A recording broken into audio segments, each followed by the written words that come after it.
Warning, I have hidden an emblem code in this video. That's not really a warning, I just thought you should know that. Okay, anyways, roll the video.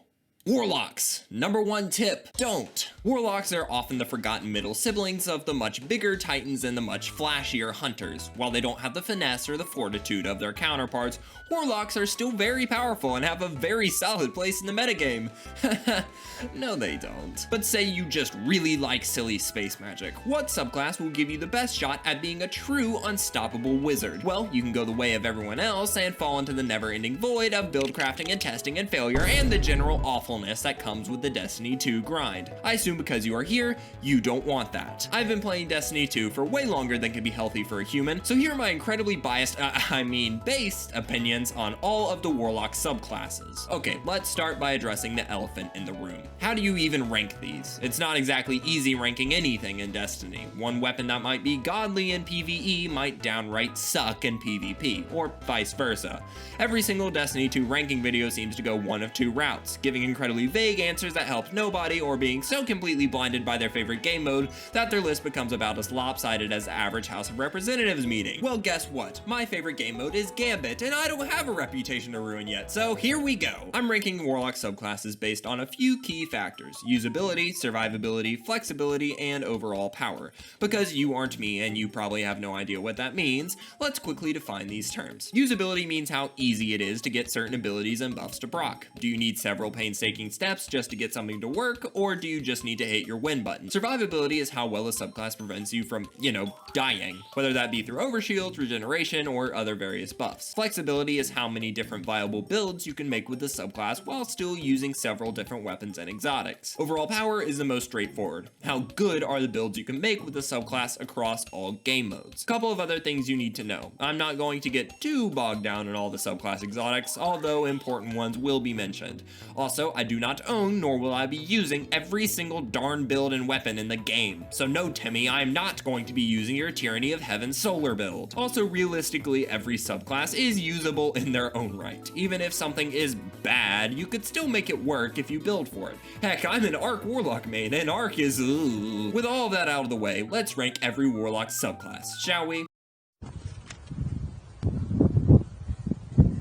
At the very bottom is, unfortunately, Arc. It's just kind of bad. Arc simultaneously manages to be incredibly hard to make viable while being very underwhelming overall. It just doesn't have anything that it does particularly better than any other subclass. In terms of usability, Arc kind of puts you in this weird bind where it's not particularly hard to get things to proc, but you just have to run something very specific to take full advantage of it. Jolt is a quick ad clear solution, but can be very hard to sustain for long enough to be significant. Blind is pretty much exclusively tied to that one grenade. Think fast, chuckle nuts! And Ionic Traces require you to have the ability to kill multiple enemies. Obviously, you can make these things way easier to proc. Depending on what your build is, this could be a weapon like Risk Runner or an exotic like Fallen Sunstar. Regardless, Arc remains in a weird limbo of being very usable on paper, but not so much in practice. However, Arc is actually very flexible. Hey, it's got something going for it. You can pretty much run whatever you want, just so long as you have a weapon that can take advantage of Jolt and Ionic Traces like Trespasser or Risk Runner. As for exotic armor, that's a little more slim. Obviously, the go-tos are Crown of Tempest or Transversive Steps, but you can more than get by with an Aeons. Of course, there are plenty of sucky exotics, but gladly nobody's forcing you to use those. Plus, all of the fragments are great and usable in their own right, so what's the problem here? We first start to see cracks in the survivability of an Arc Warlock. You basically have nothing intrinsic to heal or prevent oncoming damage. Arc may be fast, but Big Bird is faster. You have Risk Runner, which only helps with other Arc attacks, and I guess Arc Souls? Obviously, if you run a build specifically designed for sustainability, it will perform better. But most likely that will require sacrificing those crucial exotics and by proxy, the whole subclass flow. Arc Warlock is the definition of a glass cannon, except instead of glass, it's paper and you're on fire in the middle of the Sahara in hell.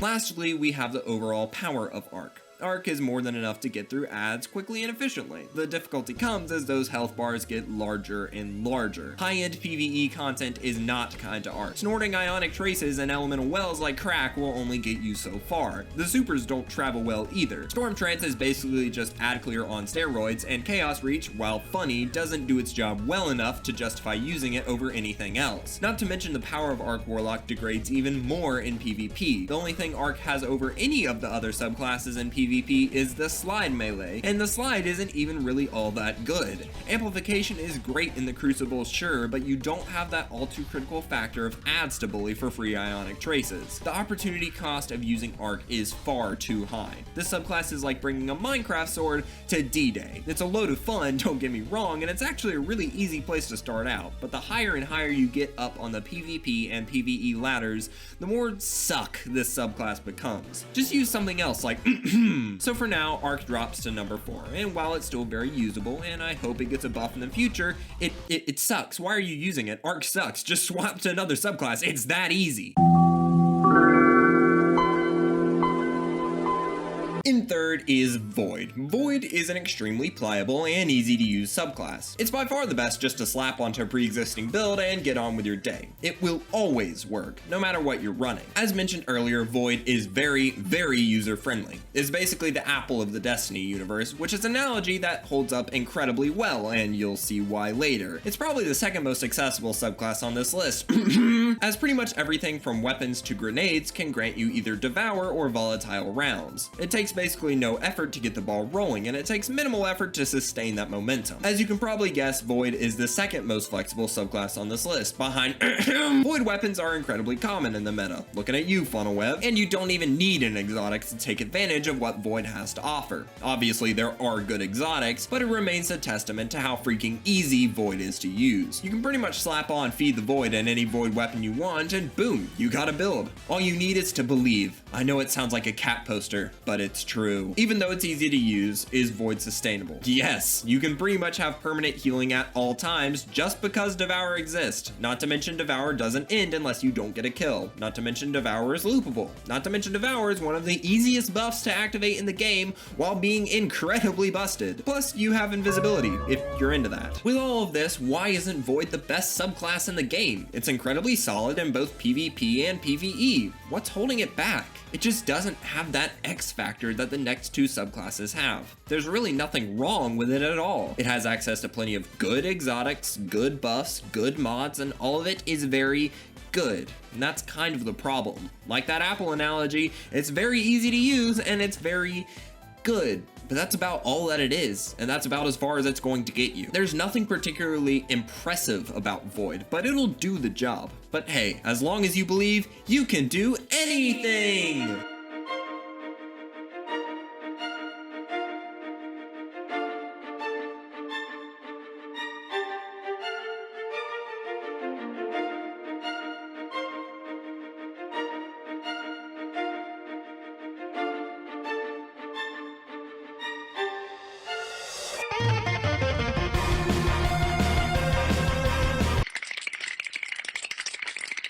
Coming in second is Stasis. Stasis is good. It's literally a subclass that can play itself. However, the problems with Stasis become glaringly obvious to anybody who has played it for more than 2 seconds. One of the best aspects of Stasis is how easy it is. Stasis is pretty much automatic. It takes little effort to get things to work, but nothing super arduous. I mean, turrets literally play the game for you. Sure, cooldowns can be annoying, but it's pretty easy to work around. Honestly, with this being the subclass I've played most over the past month or so, I've had more problems accidentally activating buffs than not getting my buffs at all. In terms of flexibility, this is where Stasis really doesn't look good. You want to know what literally every Stasis Warlock uses? Bleak Watcher plus Glacial Harvest with Ozymancy Gloves and Acre Scepters and add Elemental Shards for style. Got it? Great. Somebody should make a video out of that. Oh wait. That's pretty much what every single Stasis Warlock uses, not because other stuff is bad, just why would you use that over Stasis can also sustain effectively because of one very important factor: stasis shards. They not only provide you with overshield, but they also act as wells if you use elemental shards. And all you need to do to get them is freeze. And seeing as with Ozymancies and certain exotic weapons you can do that at will, you will always have wells at your disposal. You will always have overshield. Not to mention Whisper of Hedrons giving you a very decent recovery and resilience boost. Stasis is very, very good at sustaining you, just so long as you can handle some cooldowns. It's not as good as but it can still hold its own. Stasis is very powerful overall, but for different reasons across the game modes. Freeze is a game changer in PvP. It's an X factor that you can't get anywhere else. It's pretty much the only thing that can instantly and completely immobilize a player. In PvE, the byproducts of freezing are more powerful. Either way, this subclass more than holds its own in Destiny 2, but it's still not the best for Warlocks. That award goes to...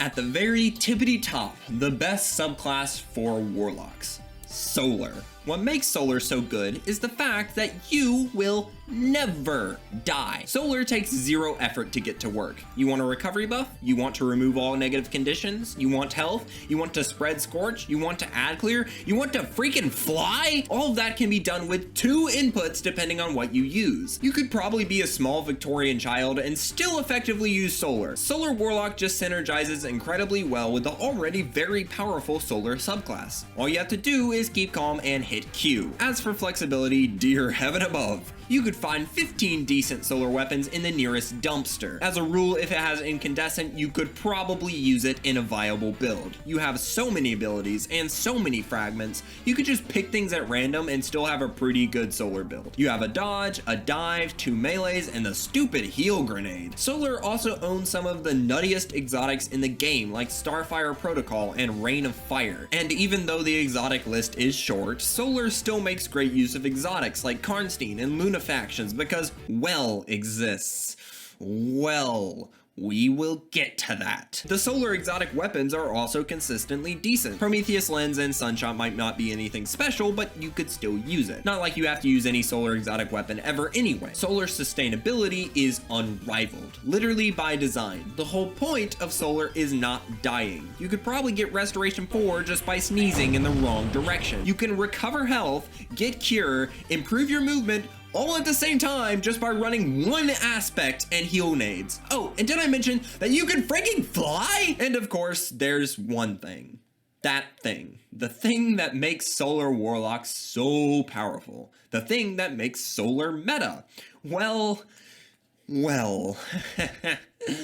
Yep. You know what time it is. Well is a disgustingly overpowered super that is literally required for not just high-end content, simply any content that contains a DPS phase. Heck, even fire teams doing content without dedicated DPS phases often want a well around. It's to the point where having 1 well in a raid is risky, and no wells is throwing. It is not healthy for the game when the absence of a certain factor means you are throwing. And it's not like a weapon or something that can be easily substituted. Your only other option is Bubble, which frankly kind of sucks in PvE. In PvP, well, pretty much guarantees that you will be able to capture a zone. How is that fair? Explain, Bungie. What is your... Oh, okay, I kind of get it in PvP. Regardless, it is objectively not fun. You stand there AFK left-clicking as your soul slowly withers, rots, and dies. The amount of times I've been forced to swap to well, even though I know I will have less fun doing so, is ludicrous. This super needs a rework. Actually, just delete it. We don't need it anyway. I'd rather use the power of friendship and duct tape than ever have to touch a well in my life again.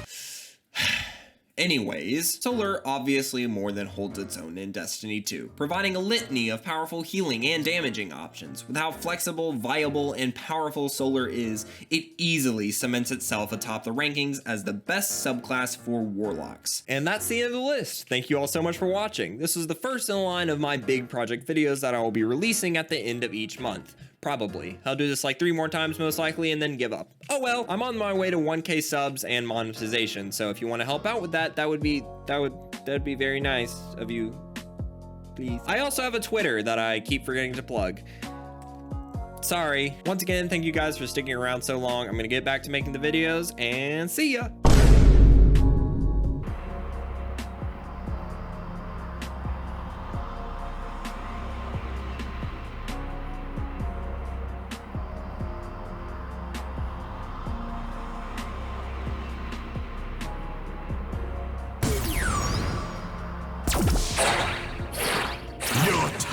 Time is up.